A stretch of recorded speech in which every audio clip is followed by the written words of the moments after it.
thought since it was such a beautiful evening, I would share it with you and make one more video about interaction styles. The next one down the list will be the starter types. The starter types is my interaction style. This is the next set of 4 in the extrovert section. Okay, what does starter type mean? Starter types are people who like to get things going, but typically struggle with finishing.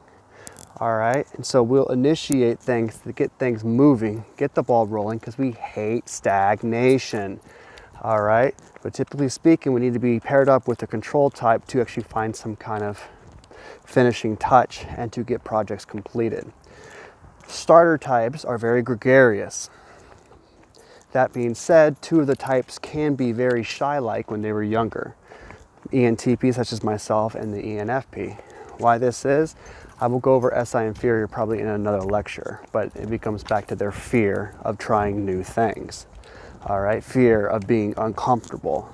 All right, which causes them to people to think that they are shy when they first meet them, when they're typically not very shy at all. All right, and so what about this interaction style? Well, remember, we're talking about interacting with people around us, our friends, our family, our lovers, you know, the community in general. And so a starter type has 3 qualities. They're initiating. So we discussed that before in the structure types. Initiating means they will choose their role in the conversation. They will start a conversation. They will initiate a whole different subject in a conversation. Sometimes these types also, the starter types, will interrupt. That's what we're prone to do. But typically speaking, we're not too offended by being interrupted. Okay, because it's fair game, and it's just how we converse, and so we don't gonna hold it against you for conversing the exact same way. And so initiating, and also we want to be kept in the know.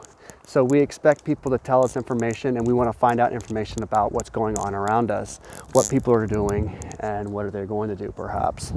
So that's on initiating. So we're extroverted in that sense. We'd have no problems being around large groups of people.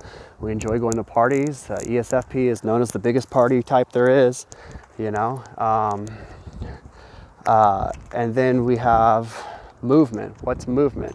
Movement is, unlike control, it's not about the outcome, but it's about the process. Movement types typically have a certain baseline strategy that they apply to everything they do in life, because they're going to do things quickly and hopefully efficiently.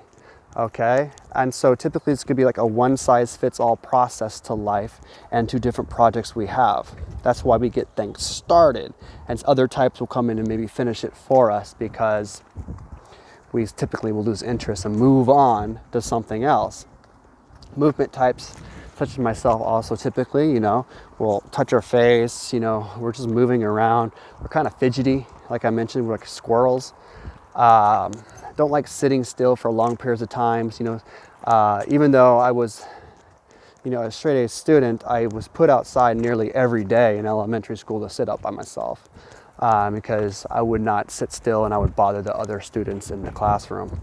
So the teacher just said, "Matt, go outside." And I'd be like, "Oh, okay, cool." And that's typically what happened to us.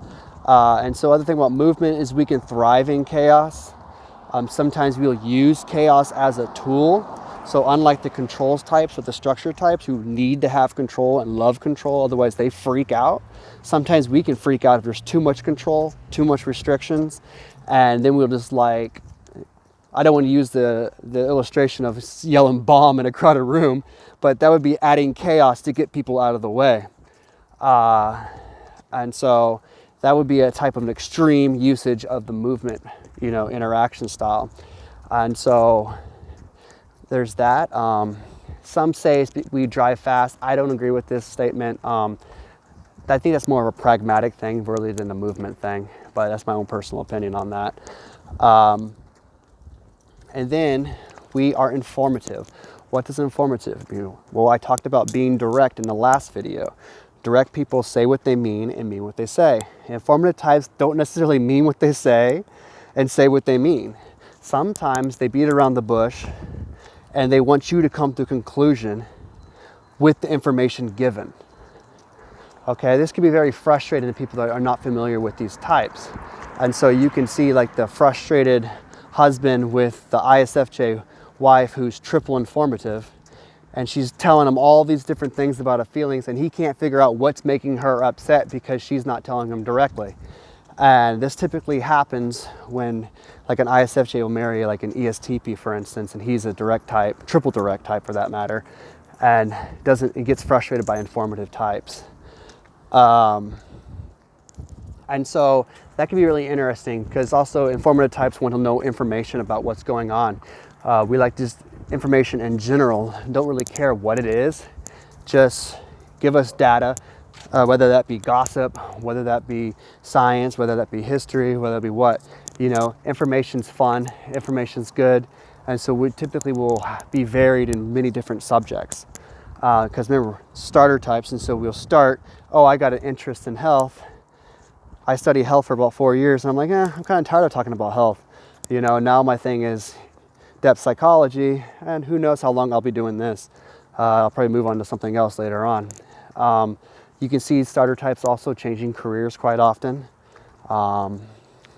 One stereotype of an ESFP is they can't choose what major they want in college, and so they may major 5 or 6 different things and finally graduate 10 years just with the bachelor's, because they were doing this and that and they just couldn't ever finish anything. That's an interesting thing. So people of this temperament, in the XJW community, such as myself, you have Jay the comedian, who I think is an ESFP, Jimmy Bell, ESFP, and I would say that I can't think of her first name. Mrs. Anderson, Barbara Anderson, is an ESFJ, and she's also of this temperament, this interaction style. So that's a little rundown of the starter types and how we are.